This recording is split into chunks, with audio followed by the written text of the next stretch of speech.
ಎಲ್ರಿಗೂ ನಮಸ್ಕಾರ. ಇವತ್ತು ಸಂಜೆ ಸ್ನ್ಯಾಕ್ಸಿಗೆ ಚುರುಮರಿ ಚೂಡ ಮಾಡೋದು ನೋಡೋಣ. ಚುರುಮರಿ ಅಂದರೆ ಈ ರೀತಿ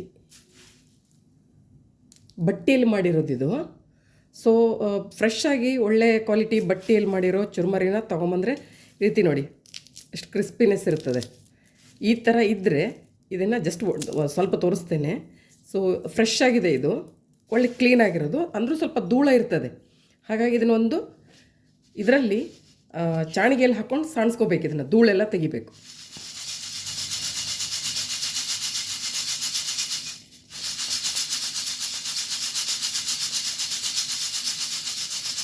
ಸೊ ಹೀಗೆ ಮಾಡಿದಾಗ ಕೆಳಗಡೆ ಇಲ್ಲಿ ನೋಡಿ ಇದ್ರ ಧೂಳು ಬರ್ತದೆ. ಸೊ ಅದಕ್ಕೆ ಇದನ್ನು ಕ್ಲೀನಾಗಿ ಒಂದು ಸತಿ ಸಾಣಿಸ್ಕೊಂಡ್ಬಿಟ್ಟು ನಮ್ಗೆ ಎಷ್ಟು ಬೇಕೋ ಆ ಚುರುಮರಿಗಳನ್ನೆಲ್ಲ ಸ್ವಲ್ಪ ಸ್ವಲ್ಪ ಸ್ವಲ್ಪ ಹಾಕ್ಕೊಂಡು ಈ ರೀತಿ ಸಾಣಿಸ್ಕೊಂಡ್ಬಿಟ್ಟು ಅದನ್ನೊಂದು ಪಾತ್ರೆಗೆ ಹಾಕಿ ಇಟ್ಕೋಬೇಕು. ಆಮೇಲೆ ಅದನ್ನು ಒಗ್ಗರಣೆ ಹಾಕಲಿಕ್ಕೆ ಸೊ ಸ್ವಲ್ಪ ಸ್ವಲ್ಪ ಹಾಕಿ ಮಾಡಬೇಕು. ಇವಾಗ ನೋಡಿ ಅದರೊಳಗಡೆ ಧೂಳು ಈ ರೀತಿ ಇರ್ತದೆ, ಅದಕ್ಕೆ ಒಂದು ಸತಿ ಕ್ಲೀನ್ ಮಾಡ್ಕೋಬೇಕು. ಈಗ ಸುಮಾರು ನನಗೆ ಎಷ್ಟು ಬೇಕು ಒಂದು ಡಬ್ಬಿ ಅದನ್ನು ನಾನು ಕ್ಲೀನ್ ಮಾಡ್ಕೊಂಡು ಇಟ್ಕೊಂಡಿದ್ದೇನೆ. ಇದನ್ನು ಒಗ್ಗರಣೆ ಹಾಕ್ಕೊಂಡು ಚುಡುವ ಮಾಡಲಿಕ್ಕೆ ನಾನು ಈ ಚುಡುವಾಗೆ ಒಂದು ಸುಮಾರು 3 ಗೆಡ್ಡೆ ಬೆಳ್ಳುಳ್ಳಿನ ಈ ರೀತಿ ಸ್ವಲ್ಪ ಬೇರೆ ಜಸ್ಟ್ ಮೇಲ್ಗಡೆ ಅದು ರಫ್ ಸಿಪ್ಪೆ ತೆಗೆದಿದ್ದೀನಿ. ಇದಕ್ಕಿನ್ನು ನೋಡಿ ಇದು ಬಾಕಿದೆಲ್ಲ ಆ್ಯಕ್ಚುಲ್ ಸಿಪ್ಪೆ ಇರೋದಿದೆ ಇದಕ್ಕೆ. ಈ ಚುಡುವಕ್ಕೆಲ್ಲ ಮಾಡುವಾಗ ಚೂಡ ಮಾಡುವಾಗ ಫುಲ್ಲೆಲ್ಲ ಮಾಡಿ ಹಾಕಲಿಕ್ಕಿಲ್ಲ, ಅದು ಸಿಪ್ಪೆ ಸಹಿತನೇ ಮಾಡೋದು. ಅಂದರೆ ಅದು ಇಲ್ಲಿದ್ರೆ ತುಂಬ ದಿನ ಇಟ್ಟು ತಿನ್ನಲಿಕ್ಕಾಗಲ್ಲ ಹಾಗೆ. ಸೊ ನಾನು ಇದನ್ನು ಮಾಡಿ ಒಂದು ರೌಂಡ್ ಸಣ್ಣದಾಗಿ ಜಜ್ಜುತ್ತೇನೆ ಅಷ್ಟೇ ಈ ರೀತಿ. ಇದು ಏನಕ್ಕೆ ಹಾಗೆ ಮಾಡೋದು ಅಂದರೆ ಅದು ಎಣ್ಣೆಯಲ್ಲಿ ಸರಿ ಬೆಂದು ಒಳಗಡೆವರೆಗೂ ಬೇಯಬೇಕು ಅಂಥೇಳಿ. ಮತ್ತು ಇಲ್ಲದೆ ಹೋದರೂ ಕೂಡ ಎಣ್ಣೆಯಲ್ಲಿ ಹಾಗೆ ಹಾಕಿದಾಗ ಏನಾಗ್ತದೆ, ಎಣ್ಣೆಯಿಂದ ಸಿಡಿತದೆ, ಇದು ಹೊರಗಡೆ ಸಿಡಿತದೆ ಕಣ್ಣಿಗೆಲ್ಲ. ಅದಕ್ಕೆ ಇದನ್ನೊಂದು ಸೌಂಡ್ ಸ್ವಲ್ಪ ಒಂದು ಮಟ್ಟಿಗೆ ಸ್ವಲ್ಪ ಕುಟ್ಟಿ ತೆಗೆದಿಟ್ಕೋತೇನೆ. ಎಲ್ಲ ಪ್ರತಿಯೊಂದೂ ಅದ್ರ ಹೊಟ್ಟೆ ಸೀಳಿದೆನಾ ಅಂತ ನೋಡ್ಕೋಬೇಕು. ಅಷ್ಟು ಸ್ವಲ್ಪ ಕ್ರ್ಯಾಶ್ ಆಗಬೇಕು. ಇವಾಗ ಒಂದು ಬಾಣಲೆಯಲ್ಲಿ ಎಣ್ಣೆ ಕಾಯ್ಲಿಕ್ಕಿಟ್ಟು ಅದರಲ್ಲಿ ಶೇಂಗಾ ಪುಟಾಣಿ ಹುರ್ಕೊಳ್ಳಿಕ್ಕೆ. ಸೊ ನಾನು ಬಾಣಲೆಗೆ ಎಣ್ಣೆ ಹಾಕ್ತೇನೆ. ಸಪ್ರೇಟ್ ಒಂದು ಚಿಕ್ಕ ಬಾಣಲೆ ತೊಗೊಂಡಿದ್ದೇನೆ.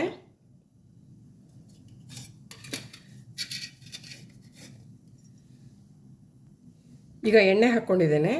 ನಾನು ಎಣ್ಣೆಯಲ್ಲೇ ಶೇಂಗಾ ಮತ್ತು ಪುಟಾಣಿ ಹುರ್ಕೊಳ್ಳೋದು, ಅಂದರೆ ಗ್ರೌಂಡ್ನಟ್ ಮತ್ತು ಪುಟಾಣಿ ಎರಡು ಎಣ್ಣೆಯಲ್ಲಿ ಹುರ್ಕೊಂಡು ತಗೊಳ್ತೇನೆ. ಆ್ಯಕ್ಚುಲಿ ಏನಂದರೆ ಕೆಲವರು ನಿಜವಾಗ್ಲೂ ಥರೋವಾಗಿ ಮಾಡೋರೆಲ್ಲ ಏನು ಮಾಡ್ತಾರೆ, ದೊಡ್ಡ ಬಾಣಲೆಯಲ್ಲಿ ಇಟ್ಟು ಅದರಲ್ಲೇ ಎಣ್ಣೆ ಹಾಕಿ ಅದರಲ್ಲೇ ಹುರ್ಕೊಂಡು ಅದರಲ್ಲೇ ಒಗ್ಗರಣೆ ಹಾಕಿ ಕಂಟಿನ್ಯೂ ಮಾಡ್ಕೊಂಡು ಹೋಗ್ತಾರೆ. ಅದು actually that is the actual process. But ಏನಾಗ್ತದೆ, ಗೊತ್ತಿಲ್ಲದವರೆಲ್ಲ ಮಾಡುವಾಗ ಏನಾಗ್ತದೆ, ಎಲ್ಲರದು ಅದು ಹುರಿಯೋ ಕನ್ಸಿಸ್ಟೆನ್ಸಿ ಬೇರೆ ಬೇರೆ ಇರೋದ್ರಿಂದ ಕರೆಕ್ಟಾಗಿ ಗೊತ್ತಾಗೋದಿಲ್ಲ. ಅದಕ್ಕೆ ಸಪ್ರೇಟಾಗಿ ಹುರ್ಕೊಂಡು ಇಟ್ಕೊಂಡ್ರೆ ಇನ್ನೂ ಒಳ್ಳೆಯದು. ಸೊ ನಾನು ಆ ರೀತಿ ಮಾಡ್ತಾ ಇರೋದು. ಇವಾಗ ಎಣ್ಣೆ ಬಿಸಿಯಾಗಿದೆ. ನಾನು ಸುಮಾರು ಟೀ ಕಪ್ಪಿಂದ 2 ಕಪ್ಪದಷ್ಟು ಕಡಲೆಬೀಜ ತೊಗೊಂಡಿದ್ದೇನೆ, ಅಂದರೆ ಗ್ರೌಂಡ್ನಟ್ ಶೇಂಗಾ. ಸೊ ಇದನ್ನು ಹಾಕಿ ಇದರಲ್ಲೇ ಹುರ್ಕೊಳ್ಳೋದು. ಅಂದರೆ ಎಣ್ಣೆಯಲ್ಲಿ ಬೆಂದರೆ ಚೆನ್ನಾಗಿರ್ತದೆ ಟೇಸ್ಟ್. ಇವಾಗ ರೇಷಿಯೋ ನೀವು ಕೇಳಿದ್ರೆ ಎಷ್ಟು ಶೇಂಗಾ ಹಾಕಬೇಕು, ಎಷ್ಟು ಪುಟಾಣಿ ಹಾಕಬೇಕು, ಅದು ಡಿಪೆಂಡ್ಸ್. ನಿಮಗೆ ಶೇಂಗಾ ಇಷ್ಟ ಆಗೋರು ಜಾಸ್ತಿ ಹಾಕ್ಕೊಳ್ಳಿ, ಇಷ್ಟ ಇಲ್ದವ್ರು ಕಡಿಮೆ ಹಾಕ್ಕೊಳ್ಳಿ. ಶೇಂಗಾ ಇದ್ದಷ್ಟು ಚೆಂದ ಇರ್ತದೆ ಅದರಲ್ಲಿ. ಯಾವಾಗಲೂ ಶೇಂಗಾ ಪುಟಾಣಿ ಎಲ್ಲ ತುಂಬ ಇದ್ದರೆ ಒಳ್ಳೆಯದು. ಇಲ್ಲ ನಮಗೆ ಶೇಂಗಾ ಇಷ್ಟ ಇಲ್ಲ ಅನ್ನೋರು ಕಡಿಮೆ ಹಾಕ್ಕೊಳ್ಳಿ. ಹಾಗೆ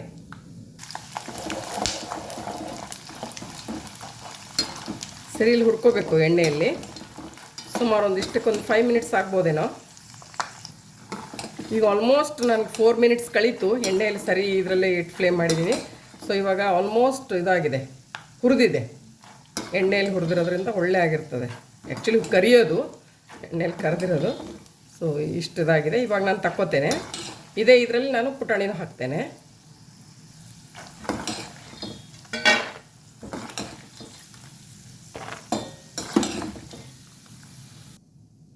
ನಾನಿವಾಗ ಸುಮಾರು ಟೀ ಲೋಟದಿಂದ 2 ಲೋಟ, ಅಂದರೆ ನಾನು ಸ್ವಲ್ಪ ಕ್ವಾಂಟಿಟಿ ಜಾಸ್ತಿ ಮಾಡ್ತಾಯಿದ್ದೀನಿ.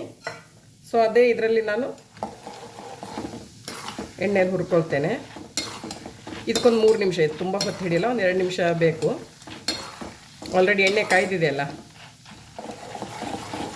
ಇದೆಲ್ಲ ಸ್ವಲ್ಪ ಗುಳ್ಳೆ ಎಲ್ಲ ಕಮ್ಮಿ ಆಗ್ತದೆ ಅವಾಗ ತಗೊಳ್ಳಿಕ್ಕೆ. ಸ್ವಲ್ಪ ಕಲರ್ ಚೇಂಜ್ ಆಗ್ತದೆ ಇದ್ರದ್ದು, ಅವಾಗ ತಗೊಳ್ಳಿಕ್ಕೆ.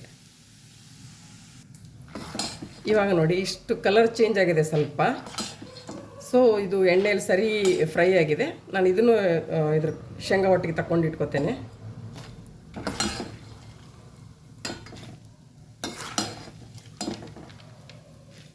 ಸೊ ಇದೇ ಎಣ್ಣೆಗೆ ಮತ್ತೆ ನಾನು ಕರಿಬೇವು ಮತ್ತು ಬೆಳ್ಳುಳ್ಳಿ ಹಾಕ್ಕೊಂಡು ಹುರ್ಕೋತೇನೆ. ಕರಿಬೇವು ನಾನು ಹೇಗೆ ತೊಗೋತೇನೆ ಅಂದರೆ ಸ್ವಲ್ಪ ತುಂಬ ಫ್ರೆಶ್ ಇದ್ದಿದ್ದಲ್ಲ, ಸ್ವಲ್ಪ ಒಂಚೂರು ಒಣಗಿರೋದಿದ್ದರೆ ಒಳ್ಳೆಯದು. ಸೊ ಒಂಚೂರು ಒಣಗಿರೋದು ತೊಗೊಂಡಿದ್ದೇನೆ. ಅದು ಕ್ರಿಸ್ಪಿ ಆಗೋವರೆಗೂ ಹುರ್ಕೋಬೇಕು. ಅದು ಕೂಡ ಹಸಿ ವೆಟ್ಟಿದ್ರೆ ಅದು ಚುರುಮರಿ ಬೇಗ ಮೆತ್ತಗಾಗಿ ಹೋಗ್ತದೆ.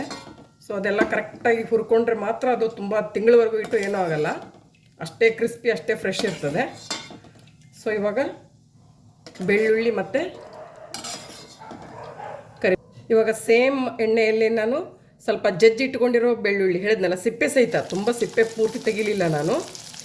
ಅದು ಸ್ವಲ್ಪ ಜಜ್ಜಲೇಬೇಕು, ಇಲ್ಲದಿದ್ದರೆ ಎಣ್ಣೆಯಲ್ಲಿ ಹಾಕಿದ್ಮೇಲೆ ಅದು ಸಿಡಿತದೆ. ಸೊ ಅದಕ್ಕೆ ಸ್ವಲ್ಪ ಕೇರ್ಫುಲ್ಲಾಗಿ ದೂರ ನಿಂತ್ಕೊಂಡು ಮಾಡ್ಕೊಳ್ಳಿ. ಸೊ ಆಲ್ಮೋಸ್ಟ್ ಒಂದು 3 ಮಿನಿಟ್ಸ್ ತೊಗೋತು. ಈ ರೀತಿ ಸರಿ ಬೇಯಬೇಕು, ಕಲರ್ ಚೇಂಜ್ ಆಗ್ತದೆ ನೋಡಿ. ಇಲ್ಲ ಅಂದರೆ ಹಸಿ ಬೆಳ್ಳುಳ್ಳಿ ಹಾಕಿಬಿಟ್ರೆ ಕ್ರಿಸ್ಪಿನೆಸ್ ಹೋಗ್ತದೆ ಚೂಡಾದ್ದು. ಸೊ ಹಾಗೆ ಇವಾಗ ನಾನು ಸೇಮ್ ಇದಕ್ಕೆ ಕರಿಬೇವನ್ನು ಹಾಕ್ತಾಯಿದ್ದೀನಿ. ಇಲ್ಲ ಸಪ್ರೇಟು ಕೂಡ ಹುರ್ಕೋಬೋದು, ನಾನು ಇದಕ್ಕೆ ಹಾಕ್ತೇನೆ. ಇದು ಎಷ್ಟು ಹುರಿಬೇಕು ಅಂದರೆ ಸರಿ ಹಿಂಗೆ ಕೈಯಿಂದ ನೀವು ಕೈಯಲ್ಲಿ ತೊಗೊಂಡು ಇದು ಮಾಡುವಾಗ ಅದು ಮುರಿಬೇಕು, ಪುಡಿ ಆಗಬೇಕು, ಆ ರೀತಿ ಅಷ್ಟು ಕ್ರಿಸ್ಪಿ ಆಗಬೇಕು ಯಾವುದು ಕರಿಬೇವಿನ ಎಲೆಗಳು.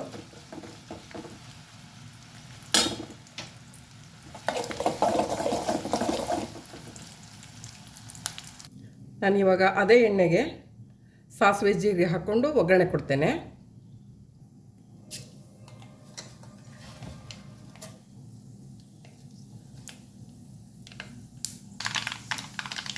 ಜೀರಿಗೆ ಹಾಕ್ಕೊಳ್ಳೋದು. ಈಗ ಬಾಕಿ ಎಲ್ಲ ಐಟಮ್ಗಳೆಲ್ಲ ಹುರಿದಿಟ್ಟಿರೋದ್ರಿಂದ, ಎಣ್ಣೆಯಲ್ಲಿ ಹುರಿದಿಟ್ಟಿರೋದ್ರಿಂದ ನಾನು ಗ್ಯಾಸ್ ಆಫ್ ಮಾಡ್ಕೊತೇನೆ. ಇದು ಸ್ವಲ್ಪ ತಣ್ಣಗಾದ್ಮೇಲೆ ಅದಕ್ಕೆ ಅರಿಶಿನ ಹುಡಿ, ಕೆಂಪು ಖಾರದ ಹುಡಿ ಸೇರಿಸೋದು. ಸೊ ಅಲ್ಲಿಗೆ ಆಫ್ ಮಾಡ್ತೇನೆ. ತುಂಬ ಬಿಸಿ ಇದನ್ನು ಚುರುಮರಿಗೆ ಸೇರಿಸ್ಲಿಕ್ಕಿಲ್ಲ. ಇವಾಗ ಒಂದು 5 ಮಿನಿಟ್ಸ್ ಆಯಿತು, ತಣ್ಣಗಾಗಿದೆ. ಒಂದು ಬಿಸಿ ಇದರಲ್ಲಿ ಹಾಕಿದಾಗ ತುಂಬ ಕಪ್ಪಗಾಗಿ ಹೋಗ್ಬಿಡ್ತದೆ, ಅದಕ್ಕೆ ಸ್ವಲ್ಪ ತಣ್ಣಗಾಗಲಿ ಅಂತ ಅಷ್ಟೇ. ಒಂದು ಅರಿಶಿಣದ ಹುಡಿ, ಸ್ವಲ್ಪ ಏನು ಉಗುರು ಬೆಚ್ಚಗಿದೆ, ಸ್ವಲ್ಪ ಖಾರದ ಪುಡಿ, ಎಷ್ಟು ಬೇಕಷ್ಟು ಖಾರದ ಪುಡಿ ಅದಕ್ಕೆ ಹಾಕ್ಕೋತೇನೆ. ಸೊ ದಟ್ ಕಲರ್ ಚೆನ್ನಾಗಿರ್ತದೆ.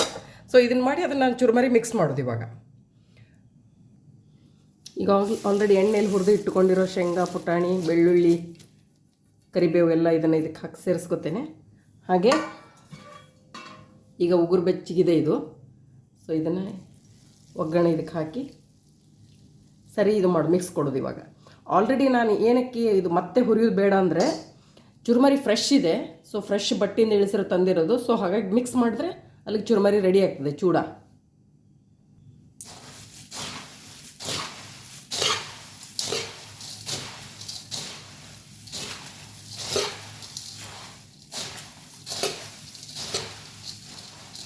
ಸೊ ಹೀಗೆ ಇವಾಗಲೇ ಉಪ್ಪು ಹಾಕ್ಕೋತೇನೆ, ರುಚಿಗೆ ಎಷ್ಟು ಬೇಕಷ್ಟು ಉಪ್ಪು, ಸ್ವಲ್ಪ ಸಕ್ಕರೆ ಪುಡಿ, ಎರಡು ಮಿಕ್ಸ್ ಮಾಡ್ಕೋತೇನೆ. ಸೊ ದ್ಯಾಟ್ ಒಟ್ಟಿಗೆ ಕಲಿಸ್ಬಿಡ್ಬೋದು. ಪುಡಿ ಮಾಡಿರೋ ಸ್ವಲ್ಪ ಸಕ್ಕರೆ ಪುಡಿ, ಸ್ವಲ್ಪ ಅದು ಖಾರ, ಉಪ್ಪು ಇದ್ದರೆ ಚೆನ್ನಾಗಿರ್ತದೆ, ಸಿಹಿ ಎಲ್ಲ. ಸೊ ಅದಕ್ಕೆ ಒಂದು ಸ್ವಲ್ಪ ಸಕ್ಕರೆ ಪುಡಿ, ಒಂದಾದರೆ ಟೇಬಲ್ ಸ್ಪೂನಿಂದ 2 ಟೇಬಲ್ ಸ್ಪೂನ್ ಸಕ್ಕರೆ ಪುಡಿನ ಇದಕ್ಕೆ ಹಾಕ್ಕೊಳ್ತಾ ಇದ್ದೀನಿ. ಹಾಗೆ ಉಪ್ಪು ಹಾಕ್ಕೋತೇನೆ, ರುಚಿಗೆ ಬೇಕಾದಷ್ಟು ಉಪ್ಪು. ಆಮೇಲೆ ಮಿಕ್ಸ್ ಕೊಡೋದು. ಇವಾಗ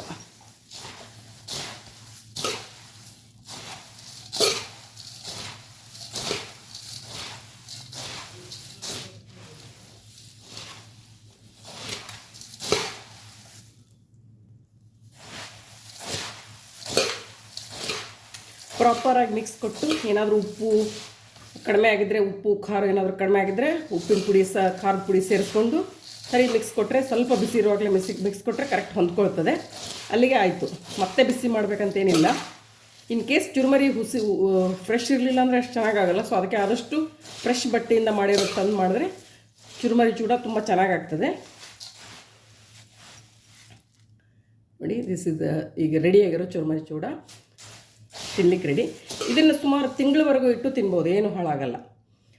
ಸೊ ನಾರ್ತ್ ಕರ್ನಾಟಕದಲ್ಲೆಲ್ಲ ತುಂಬ ಸಂಜೆಗೆ ಟೀ ಹೊಟ್ಟಿಗೆ ಸ್ನ್ಯಾಕ್ಸ್, ಇದು ಕಾಮನ್ ಸ್ನ್ಯಾಕ್ಸ್ ಅಲ್ಲಿ ಯೂಸ್ ಮಾಡೋದು. ಸೊ ಹೊರಗಡೆಯಿಂದ ತಂದು ಏನೇನೋ ಬೇಡದಾಗಿರೋದು, ಯಾವುದೋ ಎಣ್ಣೆಯಲ್ಲಿ ಕರೆದಿರೋದು ತಿನ್ನೋದಕ್ಕಿಂತ ಮನೆಯಲ್ಲಿ ಈ ಥರ ಏನಾದರೂ ಸಿಂಪಲ್ಲಾಗಿ ಸ್ನ್ಯಾಕ್ಸ್ ಮಾಡ್ಕೊಂಡು ತಿನ್ನೋದು ಒಳ್ಳೆಯದು. ಸೊ ನೀವು ಮಾಡಿ ನೋಡಿ. ಇವಾಗ ಈ ಚುರ್ಮರಿ ಎಲ್ಲ ಈಗ ಆಲ್ಮೋಸ್ಟ್ ಸಿಗ್ತದೆ ಎಲ್ಲ ಕಡೆ ಕೂಡ, ಎಲ್ಲ ಸ್ಪಾರ್ ಡಿಮಾರ್ಟ್ದಲ್ಲಿ ಎಲ್ಲ ಕಡೆ ಸಿಗ್ತದೆ. ಸೊ ಇದು ಮಾಡ್ಕೋಬೋದು, ಈಸಿಯಾಗಿ ಮಾಡ್ಕೋಬೋದು. ಚುರ್ಮರಿ ಇಂಪಾರ್ಟೆಂಟ್, ಯಾವ ಚುರ್ಮರಿದ ತರ್ತಿರೋದು ಇಂಪಾರ್ಟೆಂಟ್. ಸೊ ನೋಡಿ ಇದಿಷ್ಟು. ನೀವು ಟ್ರೈ ಮಾಡಿ ನೋಡಿ, ಕಮೆಂಟ್ಸ್ ಕಾಂಪ್ಲಿಮೆಂಟ್ಸ್ ಕೊಡಿ. Thank you.